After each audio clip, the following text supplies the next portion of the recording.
Hello guys, இன்றைக்கி நம்ம என்ன பார்க்க போகிறோன்னு பார்த்தீங்கன்னா எண்டோக்ரைன் கிளாண்ட் சிஸ்டமோட ஃபிசியாலஜி தான் பார்க்க போகிறோம். ஃபஸ்ட்டு எண்டோக்ரைன் கிளாண்ட் தான் என்னன்னு பார்த்துருவோம். நம்ம உடம்புல மேஜராக எல்லா ஃபங்க்ஷன் ஆக்டிவிட்டியும் பண்ணுறது பார்த்திங்கன்னா நர்வஸ் சிஸ்டமும் எண்டோக்ரைன் சிஸ்டம் தான் மேஜராக ஒர்க் பண்ணுது. இதில் நம்ம எண்டோக்ரைன் சிஸ்டம் பற்றி தான் இந்த வீடியோவில் பார்க்க போகிறோம். எண்டோக்ரைன் சிஸ்டம்னால் ஃபஸ்ட்டு என்னென்னா ரெண்டு நம்ம டாபிக் தெரியணும். ஒன்று செல் டு செல் சிக்னலிங், அப்புறம் கெமிக்கல் மெசேஞ்சர். இதுனா என்னன்னு சொல்கிற பாருங்க. செல் டு செல் சிக்னலிங்னா என்னென்னா, நம்ம உடம்புல செல்ஸ் நிறைய செல்ஸ் இருக்கும். செல்ஸ்லாம் சேர்ந்து தான் டிஷ்யூ ஆகுது. டிஷ்யூ தான் ஆர்கன் தான் ஆர்கன் சிஸ்டமாக ஆகுது. இது பேசிக்ஸு. இந்த ஒரு செல்லுக்கும் இன்னொரு செல்லுக்கும் சிக்னல் இருக்கும்.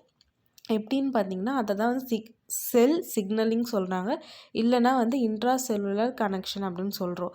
இப்போ நம்ம பாடியில் ஒரு செல்லு இன்னொரு செல்லு கம்யூனிகேட் பண்ணுறதுக்கு ஒரு சிக்னல் இருக்குது. நம்ம பாடி ஈச் செல்லு எப்படி கம்யூனிகேட் ஆகுதுன்னு பார்த்தீங்கன்னா கெமிக்கல் சப்ஸ்டன்ஸ் மூலயமா தான் கம்யூனிகேட் ஆகுது. அந்த கெமிக்கல் சப்ஸ்டன்ஸை தான் கெமிக்கல் மெசேஞ்சர்ஸ் அப்படின்னு சொல்கிறாங்க. இப்போ அந்த கெமிக்கல் மெசேஞ்சர் மெயினாக எதுக்கு இன்வால்வ் ஆகுதுன்னா செல்லுக்கு சிக்னல் கொடுக்கறதுக்கு தான் அந்த கெமிக்கல் மெசேஞ்சரே ஹெல்ப் ஆகுது. இந்த கெமிக்கல் மெசேஞ்சர் எங்கேருந்து செக்ரீட் ஆகுதுன்னு பார்த்தீங்கன்னா எண்டோக்ரைன் கிளாண்ட்லேருந்து தான் இந்த கெமிக்கல் மெசேஞ்சர்ஸ் செக்ரீட் ஆகுது. எல்லா கெமிக்கல் மெசேஜஸும் என்ன பண்ணுன்னு பார்த்தீங்கன்னா, ஒரு செல் சிக்னல்லேருந்து கண்ட்ரோலிங் செல்லேருந்து இன்னொரு டார்கெட் செல்லுக்கு இன்ஃபர்மேஷனை கேதர் பண்ணி கொண்டு போகிறது தான் இந்த கெமிக்கல் மெசேஞ்சரோட வேலை. கெமிக்கல் மெசேஞ்சர்னால் ஒன்றும் இல்லை, ஹார்மோன்ஸ் தான் கெமிக்கல் மெசேஞ்சர்ஸு.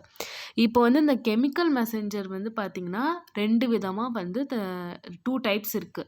ஒன்று கிளாசிக்கல் ஹார்மோன்ஸ், அதாவது எண்டோக்ரைன் கிளாண்ட்லேருந்தே செக்ரீட் ஆகுது தான் கிளாசிக்கல் ஹார்மோன் சொல்கிறாங்க. செகண்ட் லோக்கல் ஹார்மோன்ஸ், அதர் டிஷ்யூலேருந்து இந்த ஹார்மோன்ஸ் ப்ரொடியூஸ் ஆகுது லோக்கல் ஹார்மோன் சொல்கிறாங்க. ஆனால் ரீசெண்டாக இதை 4 டைப்ஸாக கிளாஸிஃபை பண்ணியிருக்காங்க.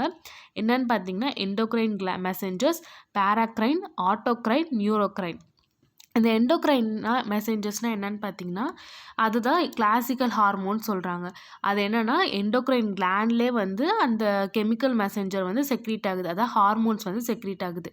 பேராக்ரைன் கிளாண்ட்னா என்னென்னு பார்த்தீங்கன்னா ஒரு செல்லேருந்து இன்னொரு செல்லுக்கு ஒரு நடுவில் இன்டர்ஸ்டிஷியல் ஃப்ளூயிடு மூலமா போகிறது தான் பேராக்ரைன் கிளாண்ட்.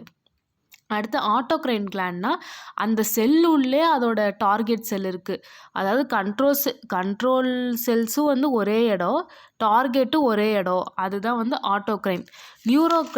நியூரோக்ரைன்னா என்னென்னு பார்த்தீங்கன்னா நியூரோ டிரான்ஸ்மிட்டர், நியூரல் மெசேஞ்சர்ஸை தான் நியூரல் ஹார்மோன்ஸை தான் நியூரோக்ரைன் மெசேஞ்சர்ஸ் அப்படின்னு சொல்கிறாங்க. இதான் பார்த்திங்கன்னா எண்டோக்ரைன் மெசேஞ்சர் எல்லாத்தோட பிக்சர் காமிச்சிருக்காங்க. இப்போ எண்டோக்ரைனில் மேலே என்ன இருக்குதுன்னு பார்த்தீங்கன்னா ஒரு செல்லேருந்து இன்னொரு செல்லுக்கு டிரான்ஸ்போர்ட் ஆகுது, ஓகேவா, ஹார்மோன்ஸ் மூலமா. ஆட்டோக்ரைனில் பார்த்திங்கன்னா அதே ஒரே செல்லே டார்கெட்டும் இருக்குது, சிக்னலும் ஒரே செல்லில் இருக்குது. பேராக்ரைன் பார்த்திங்கன்னா டிஃப்யூஸ் ஆகி ஒரு இடத்துலேருந்து இன்னொரு இடத்துக்கு போகுது. பேராக்ரைன்லேயே இன்னொன்று என்னென்னா அது ஜொக்ஸாக்ரைன் மெசேஞ்சர் சொல்லுவாங்க, இல்லை லோக்கல் ஹார்மோன்ஸ்னு சொல்லுவாங்க. அது என்ன பண்ணுன்னா டைரெக்டாக டார்கெட் செல் அந்த கேப் ஜங்ஷன் மூலயமா இந்த ரெண்டு செல்ஸ் இருக்குல்ல, அதுக்கு நடுவில் கேப் ஜங்ஷன் இருக்கும், அது மூலயமா மெசேஜை சென்ட் ஆகுது. அடுத்த நியூரோக்ரைன் கீழே இருக்கிறது தான் நியூரோக்ரைன், ஓகேவா. அடுத்து போகலாம். அடுத்து ஹார்மோன்ஸ் பார்க்கலாம். இப்போது எண்டோக்ரைன் கிளாண்ட் என்னென்னா ஒரு ஹார்மோன்ஸ் எல்லாம் ரிலீஸ் பண்ணுது. எப்படி பிளட்லேயே ரிலீஸ் பண்ணுறோம். இது எண்டோக்ரைன் கிளாண்ட் ஒரு டக்ட்லெஸ் கிளாண்ட், ஓகேவா. இந்த ஹார்மோன்ஸ் டைரெக்டாக பிளட்டில் ரிலீஸ் ஆகிட்டு அது எங்கே டார்கெட் செல் இருக்கோ அங்கே போய் ஆக்டிவேட் ஆகும். இதுதான் இதோட ப்ராசஸ். இப்போது இந்த எண்டோக்ரைன் கிளாண்ட் என்ன மெயின் இம்பார்ட்டன்ட் ரோல் பண்ணுதுன்னு பார்த்தீங்கன்னா homeostasis and control of various other activities. நம்ம பாடியில் இருக்க ஆக்டிவிட்டீஸுக்கு கண்ட்ரோல் பண்ணுறது இந்த எண்டோக்ரைன் கிளாண்ட் தான். அப்புறம் ஹோமியோஸ்டாசிஸ்னால் நம்ம பாடியை ஈக்குவலாக மெயின்டைன் பண்ணுறது இந்த எண்டோக்ரைன் கிளாண்ட் அப்படின்னு. அடுத்து பார்த்திங்கன்னா இந்த எண்டோக்ரைனில் மேஜரான கிளாண்ட் இருக்குது. தைராய்ட் கிளாண்ட், பிட்யூட்டரி கிளாண்ட், அந்த மாதிரி நிறைய கிளாண்ட் இருக்குது. அதெல்லாம் நம்ம டீட்டெயிலாக பார்க்கலாம். ஃபஸ்ட்டு வந்து மேஜர் கிளாண்ட் வந்து என்னென்னு பார்த்தீங்கன்னா thyroid gland, pituitary gland, parathyroid gland, penal gland, adrenal gland, அப்புறம் கொனாட்ஸ், அப்புறம் பேங்க்ரியாஸ். இதுதான் வந்து மெயினான எண்டோக்ரைன் கிளாண்டு. இப்போ ஹார்மோன்ஸ் வந்து பார்த்திங்கன்னா ஃபஸ்ட்டு வந்து ஆன்டீரியர் பிட்யூட்டரி வந்து 2ஆக டிவைட் ஆகிருக்கு. Anterior pituitary, posterior pituitary. அதுதான் வந்து நம்ம டீட்டெயிலாக ஒரு சாப்டராக வந்து நம்ம பார்க்கலாம். ஃபஸ்ட்டு ஓவர்வியூவாக பார்த்துடலாம். தைராய்டில் வந்து 3 ஹார்மோன்ஸ் இருக்குது. பாராதைராய்டில் ஒரு ஹார்மோன் இருக்குது. பேங்க்ரியாஸ் செக்ரீட் பண்ணுற ஹார்மோனு.